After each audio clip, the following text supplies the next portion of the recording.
Look, one of Trump's first announcements has been revealing the Stargate AI initiative. It's one of his biggest business announcements, $500 billion, bolstering the AI company that's set to create 100,000 jobs. Here is Donald Trump speaking about it. Together, these world-leading technology giants are announcing the formation of Stargate. So put that name down in your books, because I think you're going to hear a lot about it in the future. A new American company that will invest $500 billion at least in AI infrastructure in the United States, and very, very quickly, moving very rapidly, creating over 100,000 American jobs almost immediately. Thank you, Mr. President. We certainly couldn't do this without you. This is the beginning of golden age. We wouldn't have decided unless you won. We wouldn't be able to do this without you, Mr. President. But it's interesting, Elon Musk has taken a swipe at the deal on X, posting that they don't actually have the money. SoftBank has well under $10 billion secured. I have good authority on that. An OpenAI chief executive responded, "Wrong, as you surely know, want to come visit the first site already underway. This is great for the country. I realise what is great for the country isn't always what's optimal for your companies, but in your new role, I hope you'll mostly put America first." Can you bring us up to speed about what's happening here? Well, what the suggestion that's being made there by the SoftBank CEO is that Elon Musk does not want competition in the AI market. And regardless of whether or not Elon's correct, it's never a good look for one of the president's top advisors to be publicly undermining the message of the White House in this way. And so this is almost certainly going to cause some tension between President Trump and Elon Musk, which there already is some, because Elon Musk angered a lot of the MAGA base just late last year when he started advocating on behalf of expanding H-1B visas, which is what many would say not an America First policy. So as this deal to have AI investment in America goes forward, one of the biggest questions for President Trump is, will he ensure that those new jobs that are created out of that program go to American laborers over foreign laborers? Because one of the biggest economic scandals of the past administration was that job growth was solely limited to foreign-born workers, while American workers actually lost jobs under Joe Biden.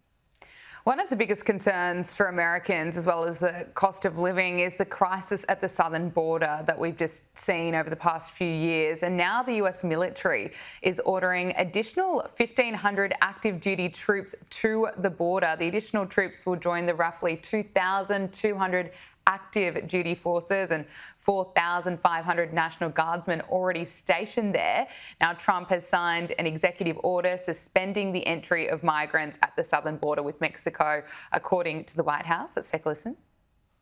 Broke the news that President Trump signed an executive order of 1,500 additional troops to the United States southern border. This comes off of his day one action, as I just talked about on Fox News, to direct the Department of Defense to make Homeland Security a core mission of the agency. This is something President Trump campaigned on. The American people have been waiting for such a time as this, for our Department of Defense to actually take Homeland Security seriously. This is a #1 priority of the American people, and the president is already delivering. Yeah, this is something that Donald Trump absolutely campaigned on. And if you voted for Trump, this is what you want to see.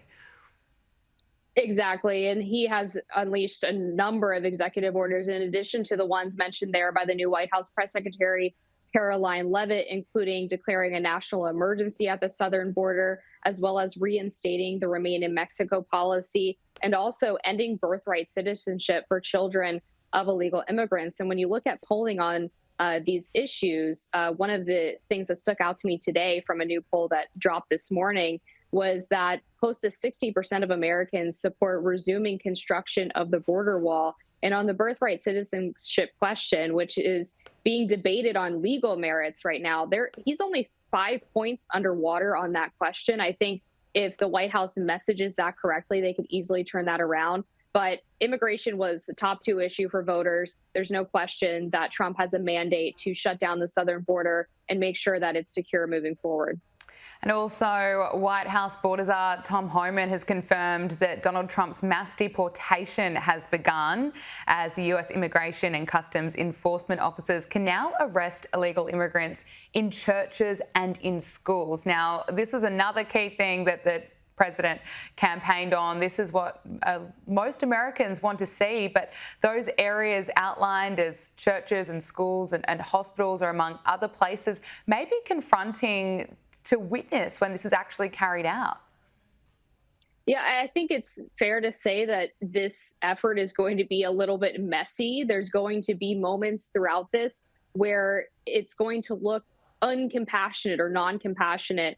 However, the White House has to make the case that the alternative is to allow people to continue to make the dangerous trek to the southern border, which is not compassionate for people who say that they're seeking a better life. And they also have to point out that there has been irrevocable damage done to the American people, especially the angel moms who have lost children to illegal immigrant crimes. So when they're faced with some of these issues moving forward through the mass deportation program, they're going to have to really thread that needle to remind the American people why they had the appetite for this in the first place. And it's because illegal immigrants have caused a lot of damage to American society, culture, and the economy. I want to talk to you about foreign policy. Donald Trump is threatening sanctions against Russia if Vladimir Putin doesn't bring the war in Ukraine to an end. He's long promised to end the war and says that there will be no more blank checks from the American taxpayers to fund overseas conflicts. Now, we know that Donald Trump vowed to end this on day one. That's not entirely possible, but how quickly do you think he can get this done?